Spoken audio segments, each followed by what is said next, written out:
Good. Ilya, you're giving me a sign whenever we are ready to start. End of May, vacation season is about to start, and I think we all have still a lot to do before we can go on vacation. And it's good to spend some time today again about privacy and to look back in history for the past 4 years, but also beyond, of course. It's not just the past 4 years, and also to have an outlook how the next 4 years will look like. So I'm getting the thumbs up. I think we are getting started. A very warm welcome to this webinar today. My name is Klaus. I'm one of the founders of JENTIS, and Mira right next to me, she's the co-host today. She's our legal counsel. Hello. And she will manage all the questions coming in. So please be reminded that you should ask your questions. Whenever you have a question, just please type it in the, there's a text box where you can put your questions in, and then they will become visible to Mira, and Mira will assist me here to make sure that we can select the right questions. We have a super strong panel today, which I will introduce then one by one.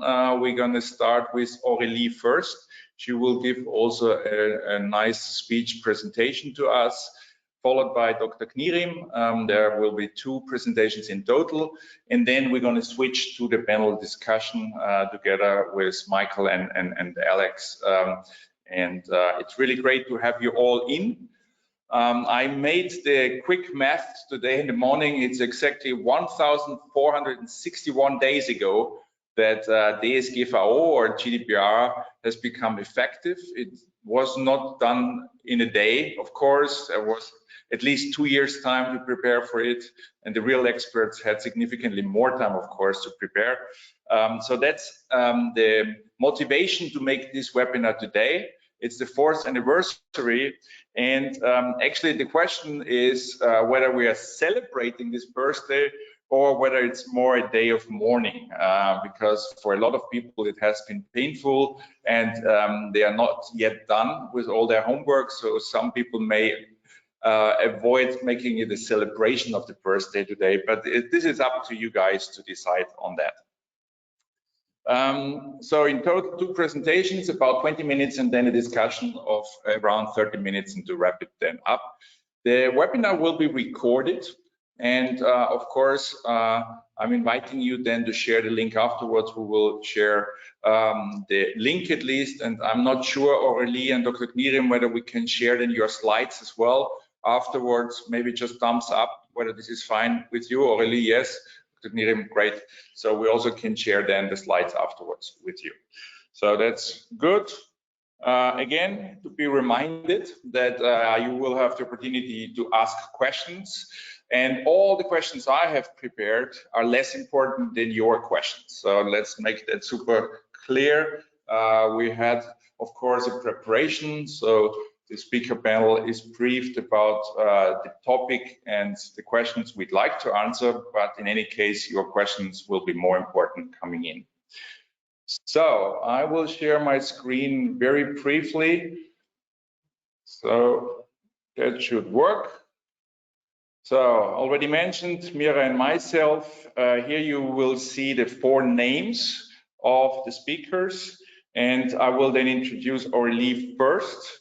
So we are super happy to have a very broad portfolio of experts here participating at this webinar today. Let me start with one slide which we have prepared as the OMR took place last week. And the OMR is one of the biggest marketing events. And let us not forget that quite often marketing is paying the bill. So the data protection officers quite often do not have the budget for the tools which need to be implemented for being privacy within the borders of privacy. So Philipp Westermeier, who is really a rock star, he managed to get 70,000 people to Hamburg last week. And in his keynote, there was a strong statement where he said the world for advertisers has become extremely blurry because new privacy policies, cookie issues, or technology changes. And the implication is it's getting more expensive and blurry for the industry. And this was stated by him last week. So this is highly relevant, as he's using it in his keynote as the core message. This is highly relevant for everyone working in the online space right now. And a lot of budgets need to be maybe a little bit differently allocated in the future again. So the picture, I'd like to kick off really this webinar now, because we dive into the context, is the glass of water. And the question actually is whether it's half full or half empty. And this is the point where I'd like to hand over to Aurélie. And Aurélie, please feel free to share your screen now. Ilya is assisting me in the background that this works well. And while you do so, I'm happy to make an introduction about Aurélie.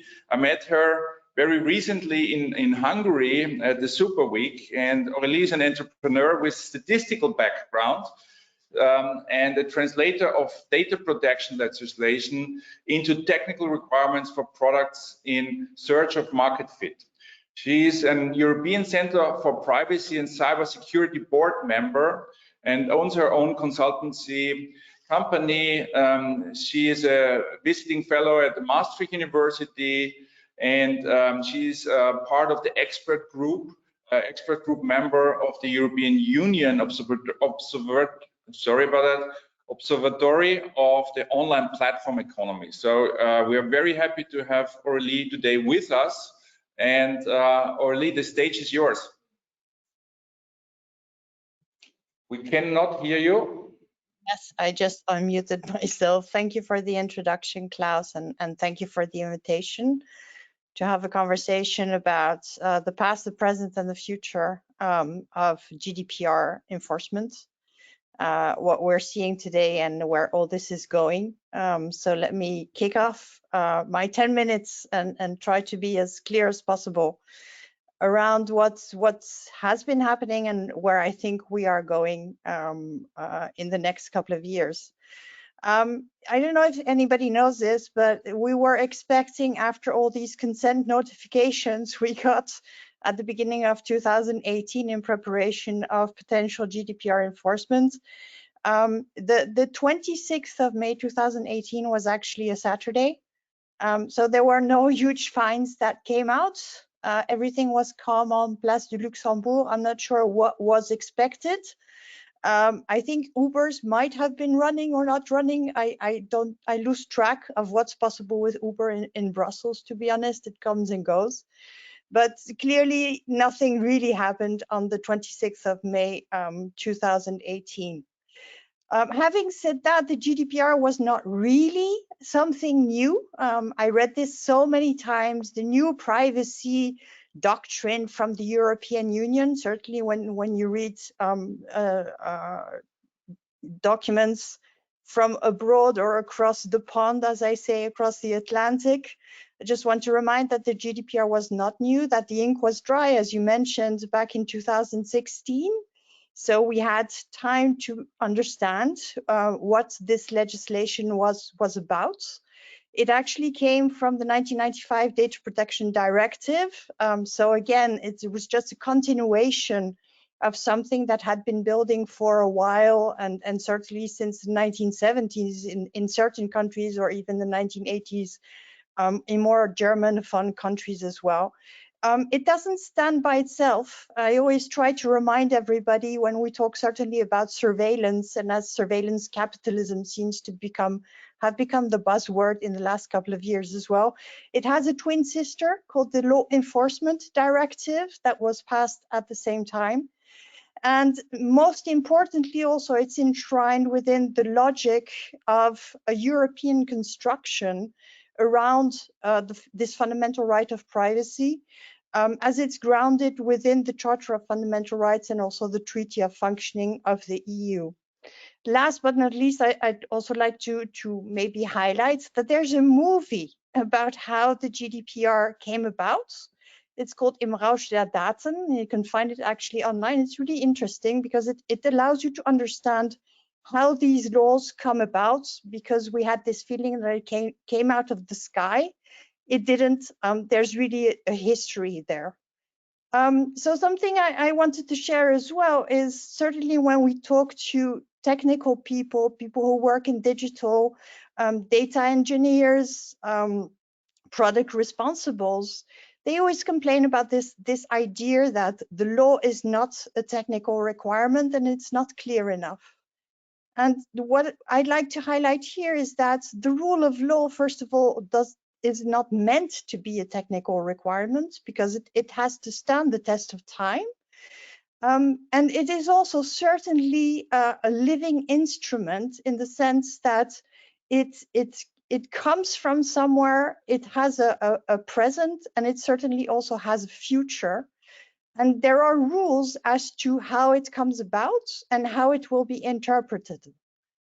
So in that sense, I often compare it, as I'm based also often in Spain, to La Sagrada Familia in Barcelona. It's something that is eternally under construction, that is not there to hit you on the head with a fine of 20 million euros or 4% of global turnover, whichever is higher, but is there to make sure that we build for the future the best possible balance between certainly financial incentives, but also fundamental rights. Getting back to certainly something we've been discussing about a lot in the digital industry are, for example, international data transfers. And this is an example of if Privacy Shield 2.0 was to be brought to light, what is the process this would have to go through? And so to the left, you'll find an interesting document, an infographic about the different hoops this new international data transfer framework would have to go through before it would be accepted, and would potentially solve certain solutions for certain tools that are kind of bothered by this.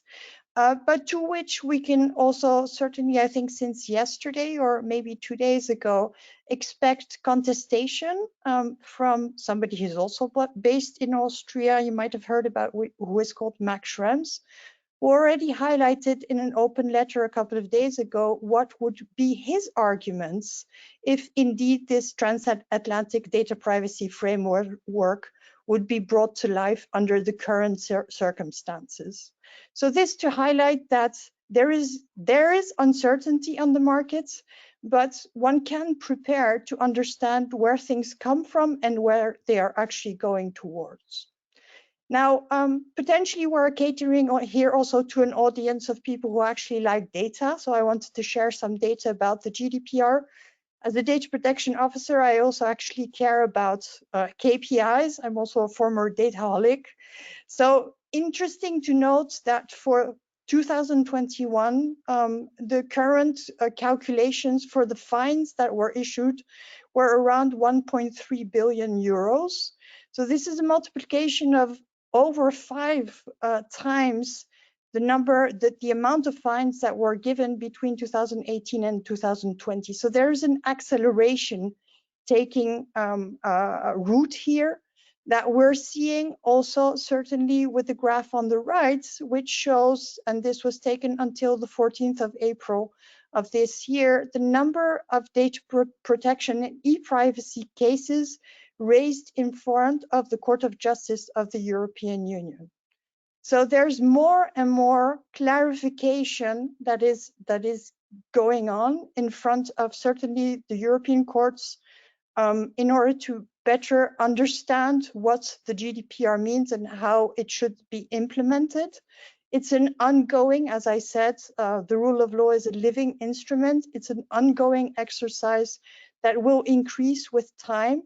While also we're seeing supervisory authorities stabilizing in terms of complaints. So one of the bigger supervisory authorities like France and Spain are seeing their complaints stabilize around 14 to 15,000 complaints a year. And then French CNIL was also, for example, launched their report in 2021 to share how many fines they had given.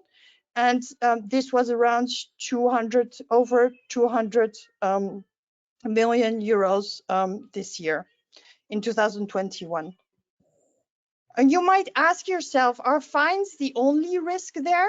Well, it's the visible part of the iceberg, that's for sure. But if you look at, for example, Article 58, you will understand that these supervisory authorities have actually more powers than they had under the Data Protection Directive. In that sense, they can issue warnings and reprimands, such as these fines, but they can also ask the companies that they are addressing to comply with, for example, data subject requests. They can also ask these processing operations to be brought into compliance. They can ask companies to communicate about these data breaches, or even go through a ban of processing or suspension of data flows on top of the withdrawing certifications. So in that sense, it's important to understand that the fines are actually the visible part of the iceberg. The question then often is, can we do this alone? Can we address this alone as a data controller? The thing is, I've always thought about this as a global collaboration. And as I mentioned also a couple of times at Super Week in Hungary, this is we need a global village to work together to make sure that we do the right thing. So it does not only depend on one company to do the right thing, it depends also on the vendors that you're actually using to make sure that you have the right features in place. And this is where certainly privacy by design comes into effect. It's important to make sure that the vendors that you choose, when you go through due diligence, you understand what is the type of granularity you need within these tools to make sure that you as a data controller are as compliant as possible. What you also need to make sure during these due diligence is that, for example, the disclosures are as transparent as possible, including their sub-processors, to, for example, understand international data transfers and make sure that these are lawful. And then also assure that these vendors actually act upon their defined roles within the contracts. When the vendor says they only use that data upon your written instructions because they act as a data processor, one has to make sure that indeed this is the case. So due diligence will probably increase with time from the part of the data controllers to make sure that all the actors within the data systems that you use are aligned with the promises you make to your users. A quick note regarding time management, Aurélie, as agreed. Yes, I'm almost there. So the last bit maybe I wanted to share as well is that generally speaking, the GDPR also opens the door to other types of risks, which could be classified as class actions that are currently being tested within the courts. Let me finish also by highlighting that we're talking about privacy today, GDPR, data protection, but we're increasingly going to talk about competition. As you might have heard about the Digital Services Act, the Data Markets Acts that are going to pass very, very rapidly, and more is to come, certainly led by Brussels. In the end, it's all about making sure, as the picture shows here, that we can continue using these digital technologies the best way possible, supporting our autonomy and also the dignity to make our choices, and that these choices are reflected within the tools being used. Thank you so much. Thank you, Aurélie. I especially like your last point about the dignity and autonomy. While handing over to Dr. Knyrim, I also will make a quick wrap up at the end, Aurélie. Thank you very much for that. So our next speaker is going to be Dr. Rainer Knyrim. He's an attorney at law, a real data protection expert here in Austria, very well known, also editor-in-chief of a journal called Data Protection Concrete, and a certified European Privacy Seal, Europrice expert, And Dr. Knyrim and his team offers a full-service GDPR compliance advice with special attention on supporting businesses in developing and using new technologies. And I know he's also really a techie nerd in a positive note, always using the latest devices himself and so on. So I'm very happy to have you today with us, and the stage is yours, Dr. Knyrim. Okay, hello. Can everybody see my presentation already? All fine. Okay, that's perfect. Yeah, let's start. I need to shift here. So yeah, it should be shifted now. Yeah, I titled my presentation 4 years GDPR, how it started and what happened in these past 4 years. Actually, the history is a bit longer. We are coming from 1995, the year of the EU Data Protection Directive. This was the year when the first European Union Data Protection Directive was coming into force. And you see my car at that time. It was a very analog car. If you looked inside, you had some analog switches there. And when you entered the car, then you just started it and drove away. This was a Peugeot 205, and 3 generations later, a Peugeot 208 looks like this in the inside. So immediately you see there is only 2 big screens in there, and it's all digitalized. And I think this is not top of the notch. If you go to sit in an Audi today, then you need to connect yourself to the car. It's not sufficient to just plug in the key and turn it around and drive away. I skipped some of the slides, but actually this is like 10 or 12 steps to connect with your car. So you need to register and rub on some codes and get some codes from Audi. It's very difficult, and I think you need to sort of a technical study or informatics study to really connect to your car. So it shows between 1995 and 2022 there was a lot of technical development. And I think that in Brussels as well, people realized that it was necessary to make something new, but it was not the only reason. The one reason why we got this new GDPR was that companies said, okay, when we are going to digitize everything and sell our products in all the EU countries, and every country has a own data protection law, which was at the time, then it will be difficult to sell a product on the whole European market. So it was also the intention of the big companies to get one law. And now we make a back shift in time to the year 2012. I just edit this slide where you were speaking, because you said it probably took 1 or 2 or 3 years to discuss the GDPR. That's not true. You see my slide here in the year 2012, so exactly more than 10 years ago. I was at a conference in Brussels where Viviane Reding, the EU commissioner then, presented the first draft of the GDPR. So it's 10 years ago that we had the first draft, and I was very excited at that presentation because I immediately started to read it and was like, whoa, this blows my mind, because it's very centralized and Austria will not have the ability to speak about it. And I called a journalist and said, we need to write something about it. And on the next Monday, we had this report in the news.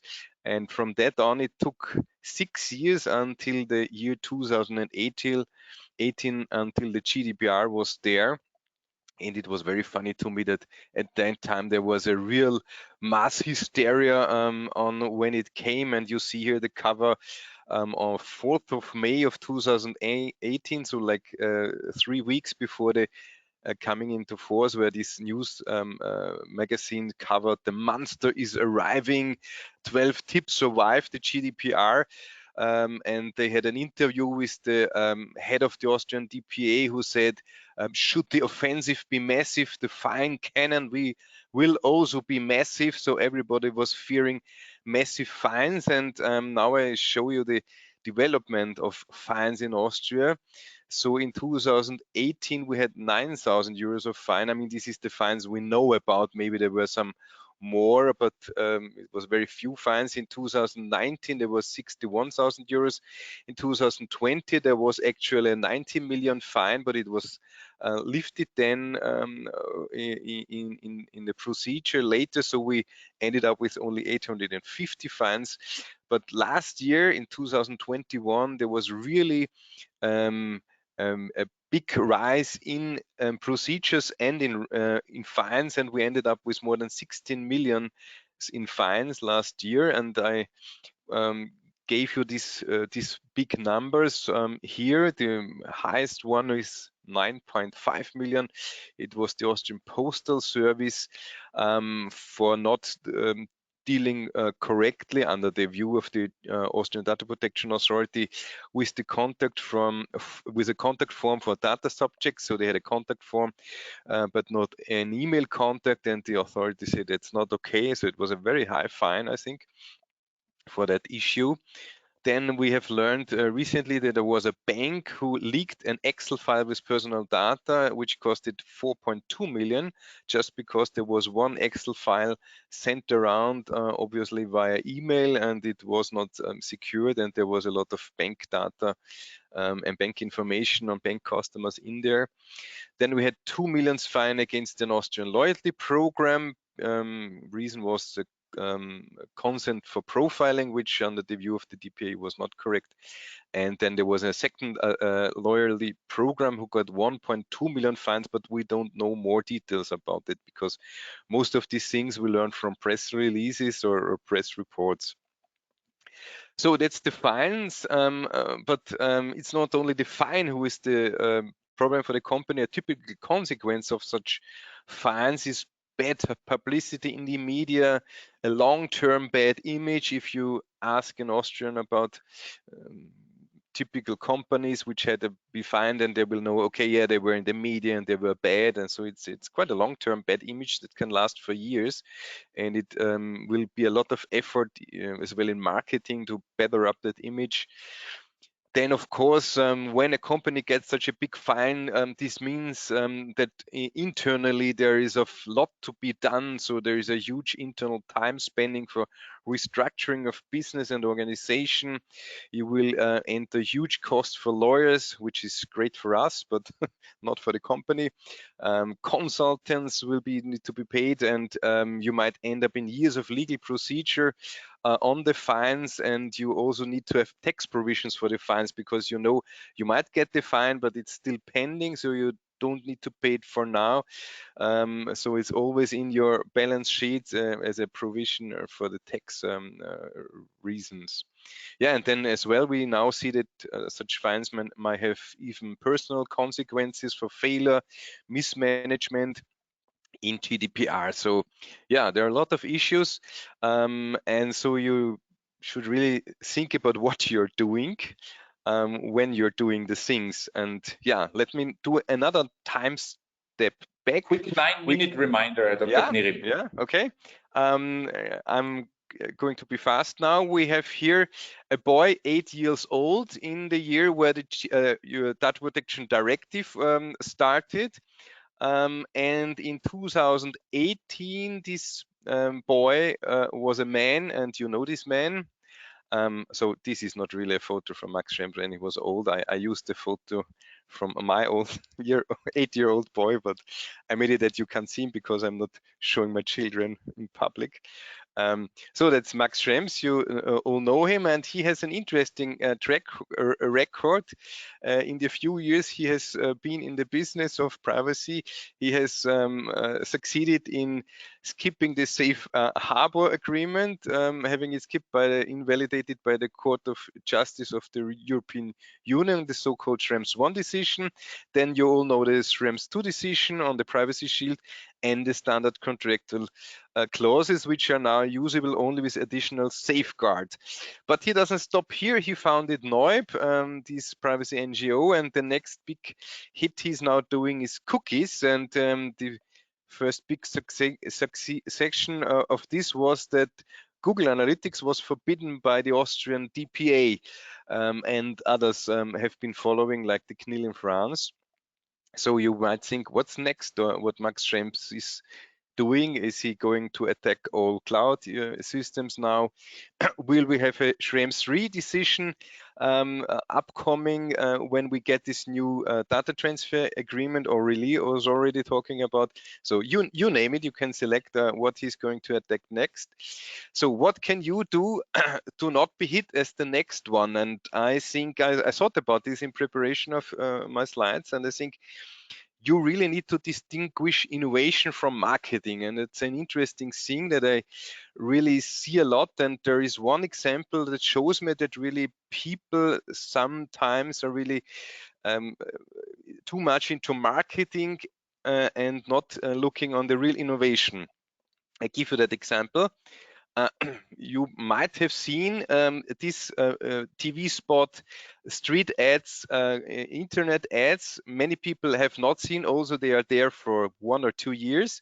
It's a phone. I have this phone. You can flip it. It's cool gadget, yeah. And wherever I am. About 1 or 2 times per week since 1.5 years, people ask me, wow, you can flip your phone, that's incredible, that's so cool. And I tell them, yeah, but I mean, I have this phone since 1.5 years, so I mean, that's not the latest gadget. But it's funny that always people ask me that use these phones from another company. And I was very surprised and really needed to laugh when I saw a TV ad on that phone, and in the next TV spot was this TV spot. You can look it up on YouTube. It's about this other phone company, and it looks cool, the spot. And I was like, wow, this is a cool new innovation. What's happening there? And there's a green crocodile coming out from the phone, and I thought, okay, this phone is now doing augmented reality or can produce 3D graphics or whatever. And then the ad ends up saying, okay, now you can get this phone in green. And I was like, okay, this is not innovation, that's just marketing. And I think that's the thing we need to think about. Really, if you do privacy, look for the innovation and don't get blended by the marketing. And that's my end to start the discussion. Thanks a lot. Thank you. Thank you very much. Also to you, Dr. Knyrim, and Aurélie, of course, really with the right storytelling. You can stop sharing the screen now, Dr. Knyrim, that we really see the panel. And I'd like to bring in now Alex and introduce also Michael already right now.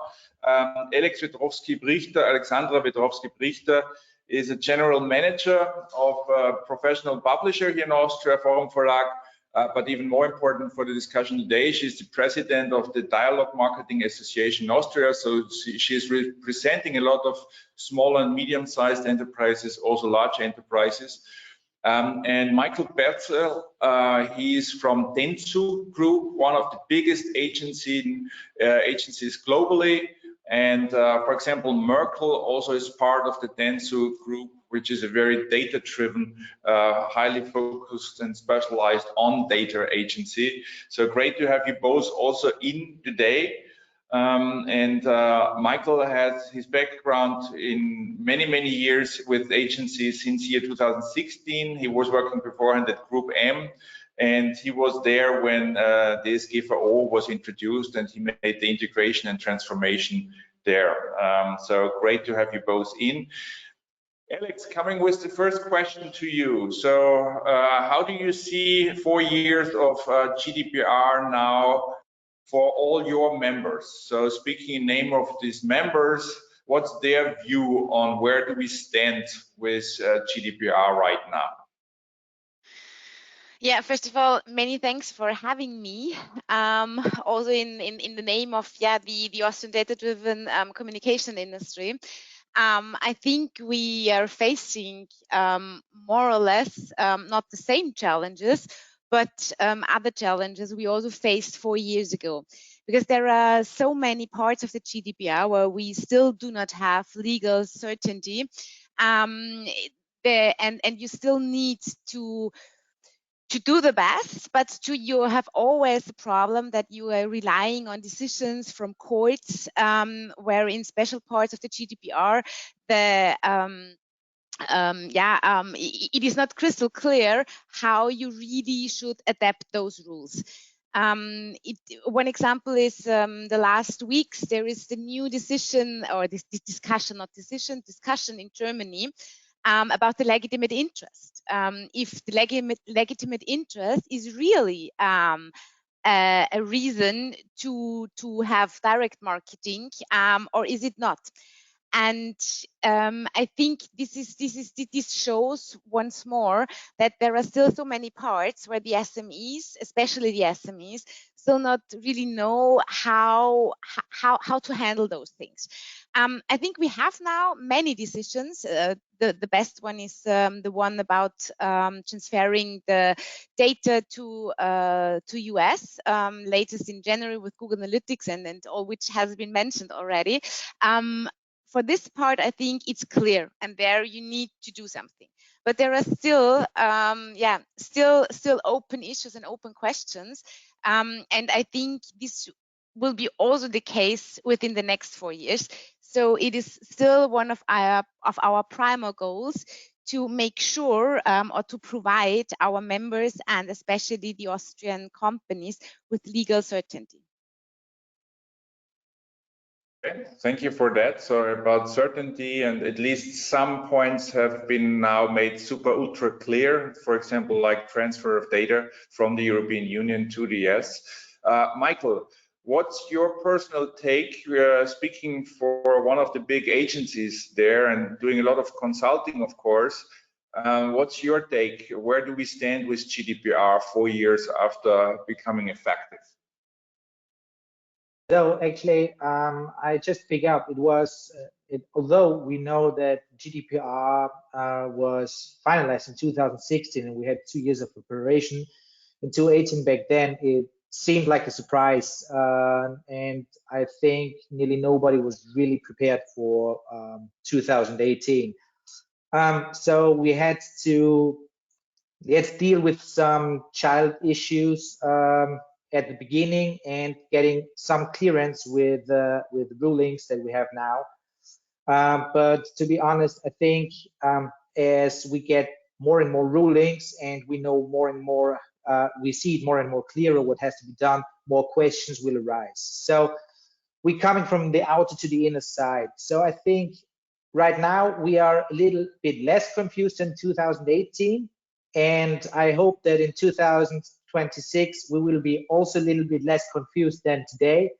But to be honest, as long as companies, and we are trying to avoid this, but a lot of companies tried to, in the last past 4 years, tried to avoid to stick to the regulations and find ways around it. And as long as we try to fit in the legal aspects into our businesses and not our business into the legal aspects, I think we'll still be confused in 2026.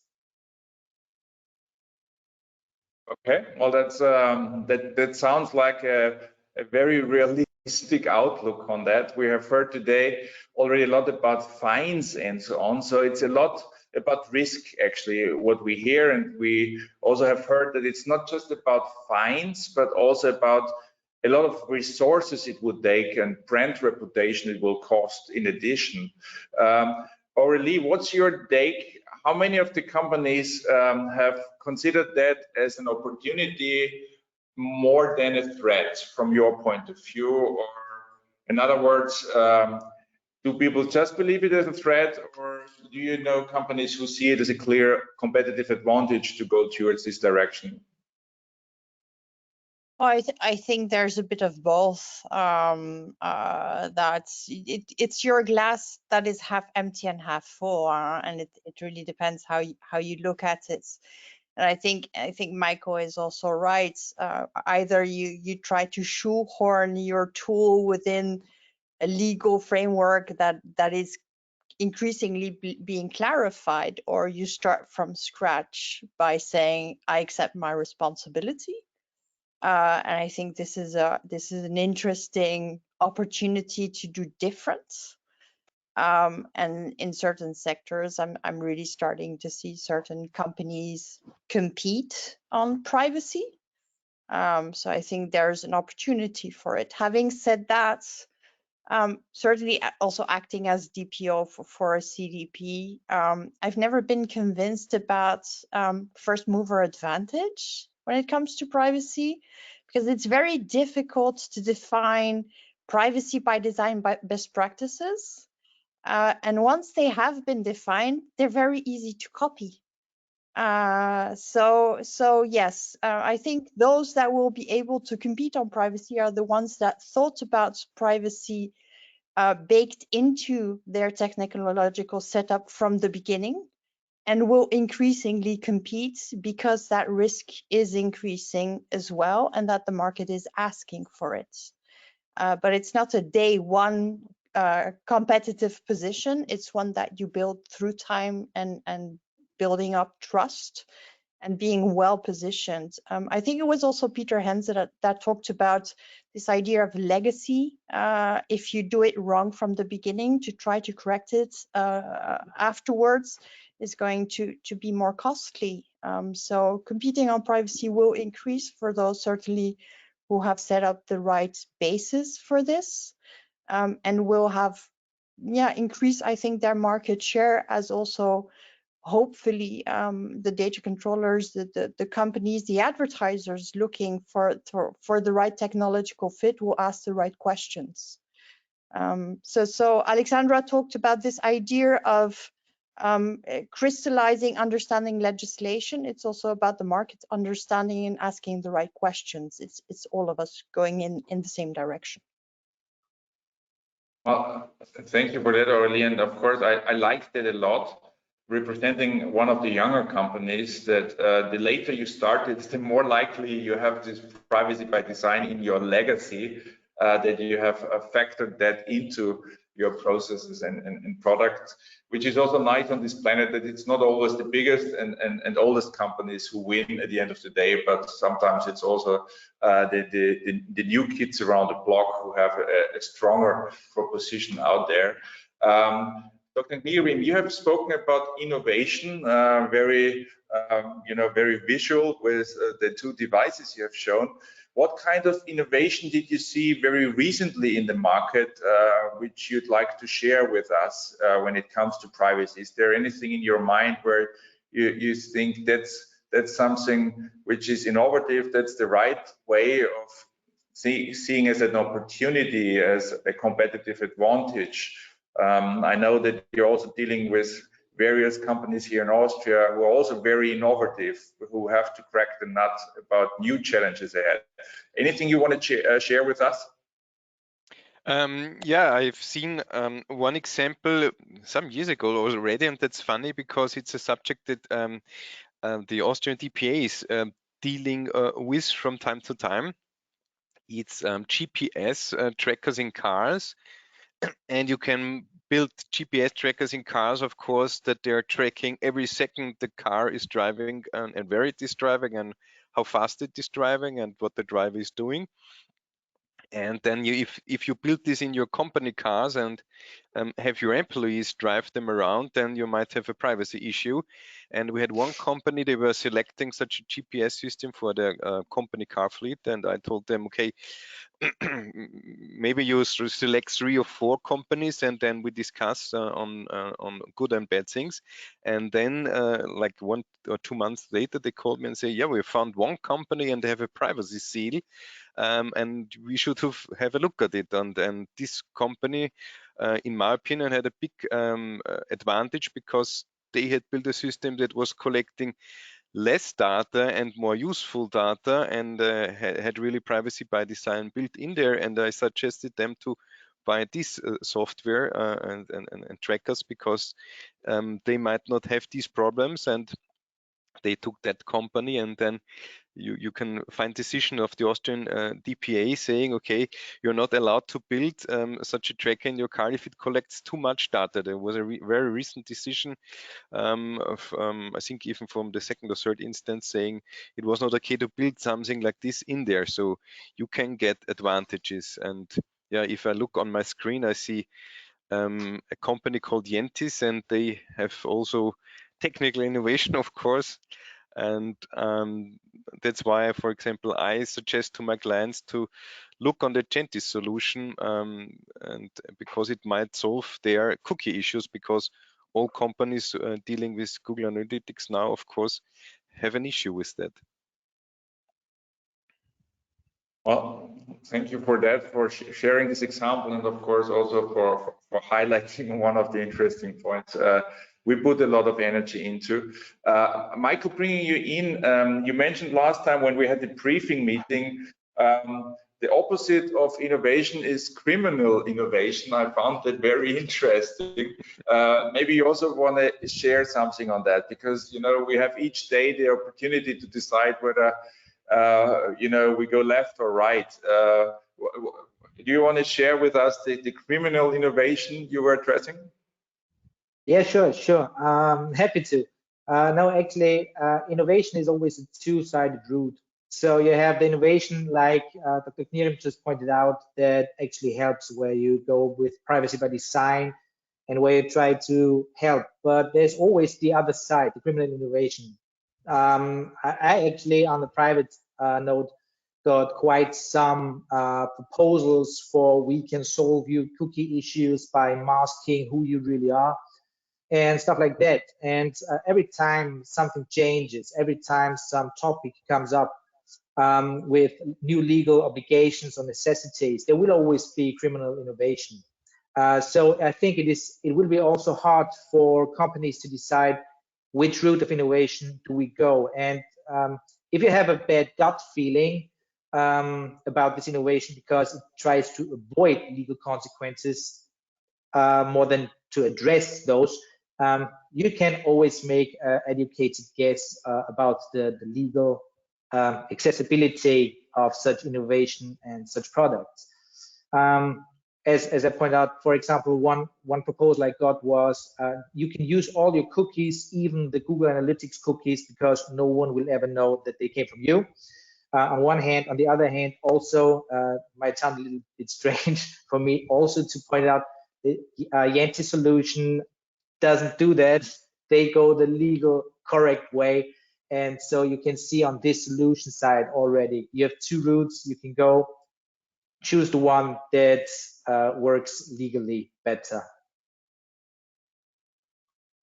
Well, thanks for that, Michael. I'm just handing over to Mira. She'd like to bring one question to your attention, and let's see who wants to take this question. Mira. So we talked a lot about the various developments from the past in the field of GDPR, and also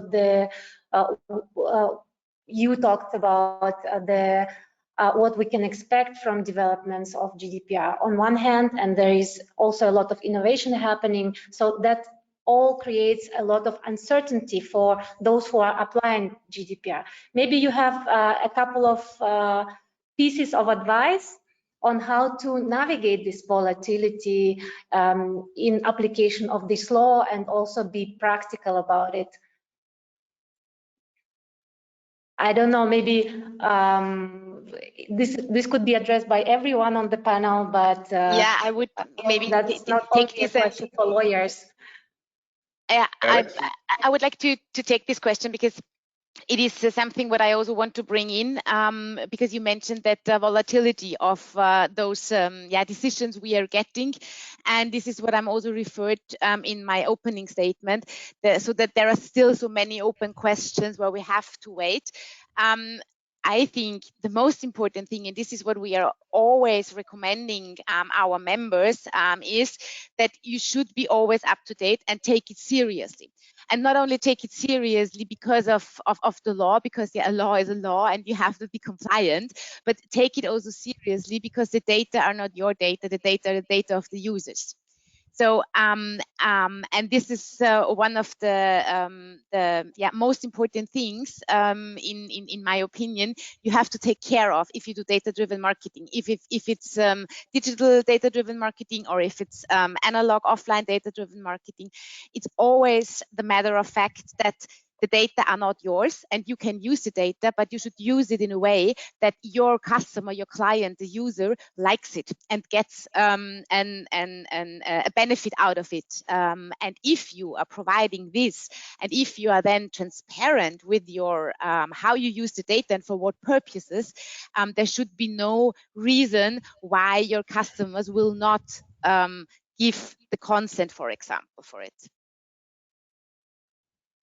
Anyone who would like to add? I would like to add something.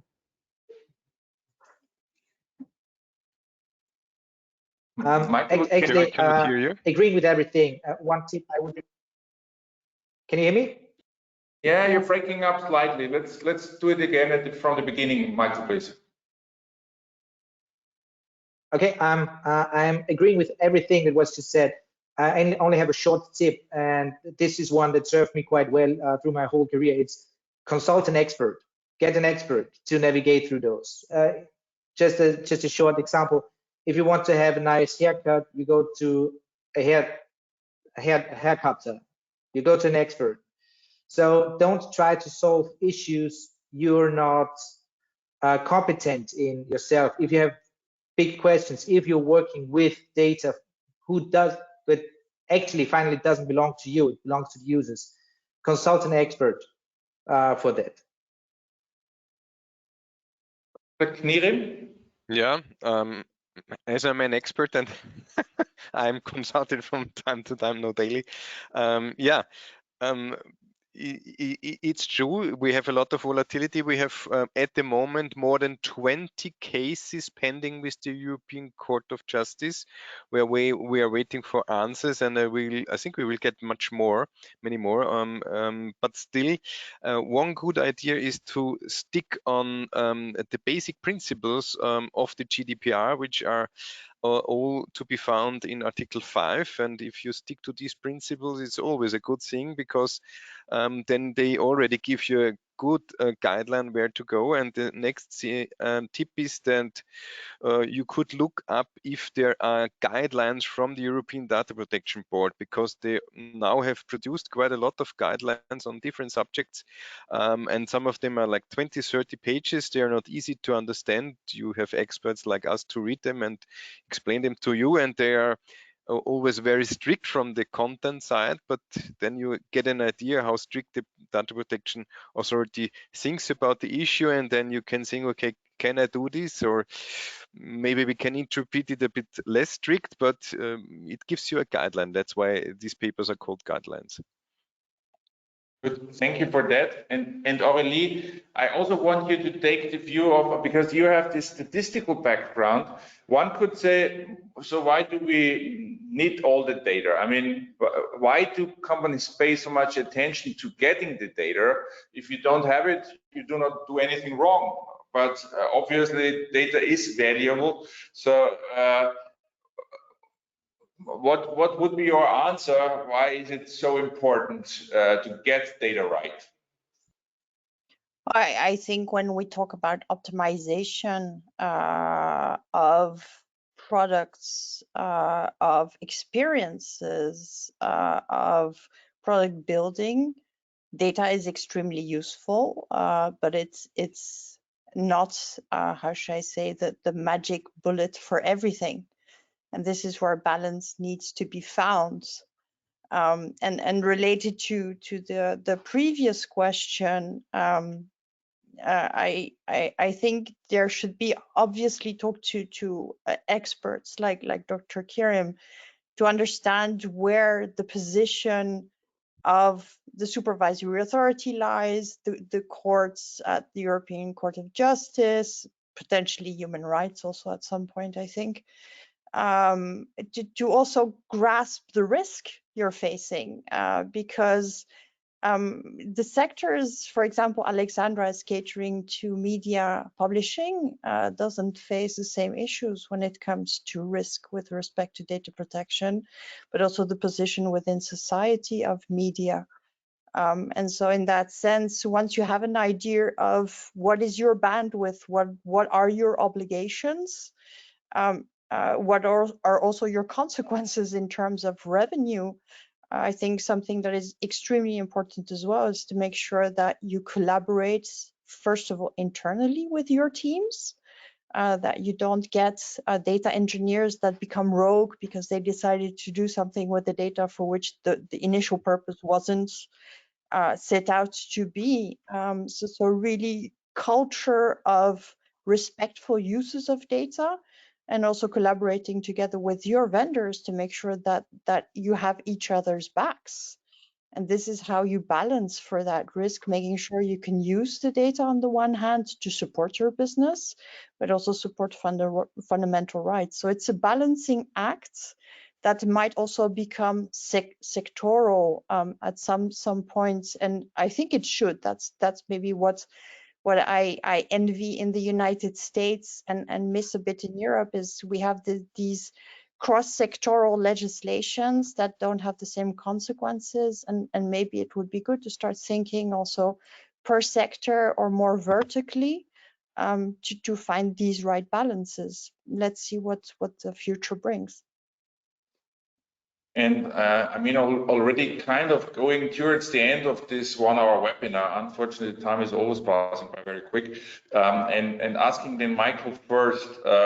So let's assume we are meeting again in 4 years and you have one wish for free in order to make in 4 years less about, yeah, it was very kind of painful. A lot of people are not having the certainty and so on. So what should happen in your point of view that in 4 years, in year 2026, we're sitting together and we have the feeling that the most recent Olympiad 4 years were successful, moving towards a more privacy-centered world. We have companies who really actively work on that and so on. If you have one wish for free, and this is the same question for all of you, what would it be to make the world a better place in 4 years versus today?